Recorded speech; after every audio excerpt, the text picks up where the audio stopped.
Nasayod ba kamo nga kana atong mga balatian, kung dili kana maayo sa medical field or sa ato abang mga psychological, no, mga inana, dili kana makuha diha adto kana sa spiritual nato pakang, no, pakang bada or adto i-charge, no. So sa dili pa, hello everyone, welcome sa akin to LB Amor Cares, and this is your friend Lou Amor. So niadtong mga naganto sa kabuhi kay daghan pa gyud kaayo ang nagsunod-sunod, no, kanako nangutana gani kun sa akong Facebook account kay mangutana gyud sila nako unsaon nga maulian sila silang kabuhi. So nakapainomdom kanako sa usa ka sugilanon diha sa Biblia, no, let's go spiritual, may tungod dining bahina. So mabasa na to kana sa John 5. Ang sugilanon naghisgot nga adunay usa ka tawo nga nagdaot for 38 years, no, diha ra siya murag naghigda ra gid siya tungod kay daghan siya pasumangil, wala kunoy mudayong kaniya paingon didto sa tubig, unya og maabot siya dito dunay makauna niya, so wala gid siya maayo. One day gipangutana siya ni Jesus Christ, giingnan siya nga, gusto ka bang maayo? Pero ang problema lang sa tao, wala makadungog or wala niya tubaga si Jesus Christ sa pangutana nga, gusto ka bang maayo? So instead of answering yes or no, ang iyang giingon, wala man ko'y makadala na ako dito, sir, sa kuan, sa tubig, ug makaadto man gani ko, dunay makauna na. So, nini nga bahina, si Jesus Christ, gusto gayud unta nga mutabang kaniya, nga mamaayo siya.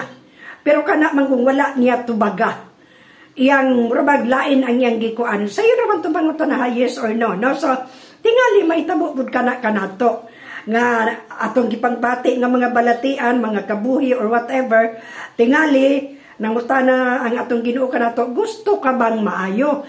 Pero the problem is wala kita mutubag kaniya tungod kay nga, no, naka-focus lamang kita sa problema nga atong gibati, sa atong mga health issues ba.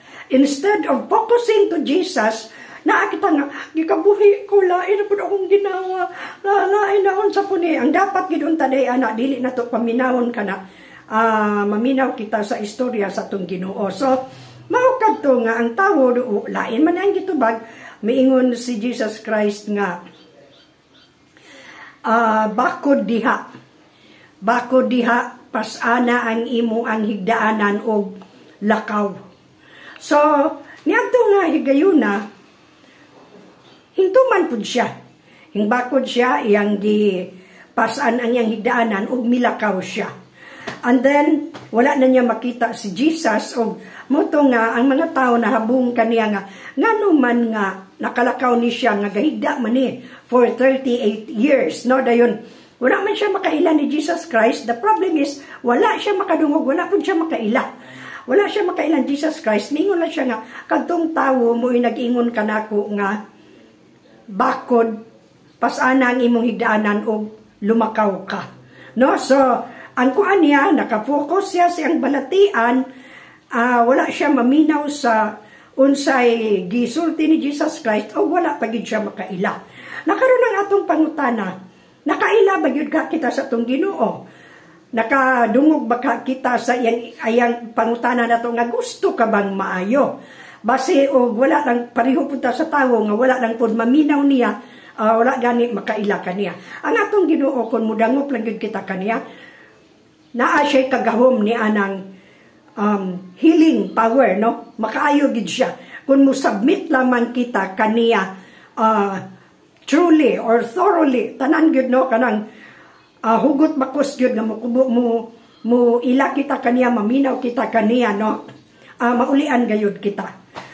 Sometimes ingon ana pug ko mura kog makuan bitaw nga nalabihan kay ko focus sa akong balatian nga lain ang ginawa, mura kong malipong, mura kong galay. So ingon ana, no, instead of seeking God nga, Lord, mauni ana, no, sa mani akong kuan na.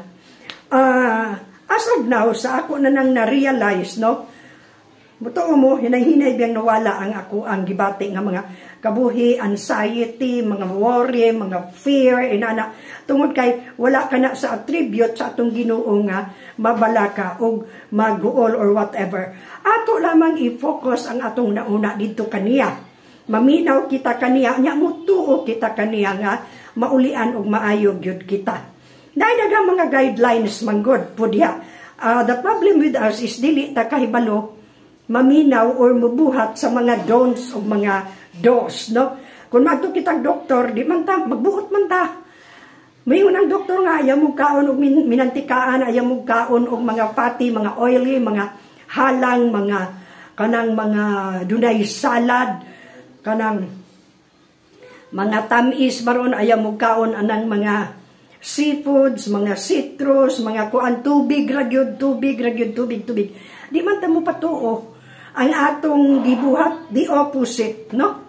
Mukaon sa mga fatty, mga oily, mga kaning caffeinated drinks, kanang mga tamis, halang, katumagi atong kanon po, dili kita maayo, no?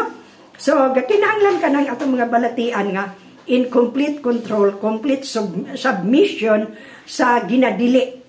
Sa ginadili. Kung ato lamang ka ng tumanon, maulian ba kita? Maulian kita, no?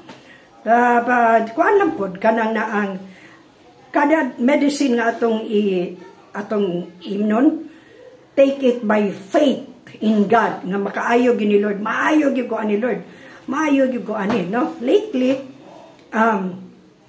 although dili naman ko kaayo sa mukha sa kabuhi, pero tungod kay mabiki lagi ning kaon kay gahi magulo, di sa kahibalo na nga gidili mo kaon man gyud, no?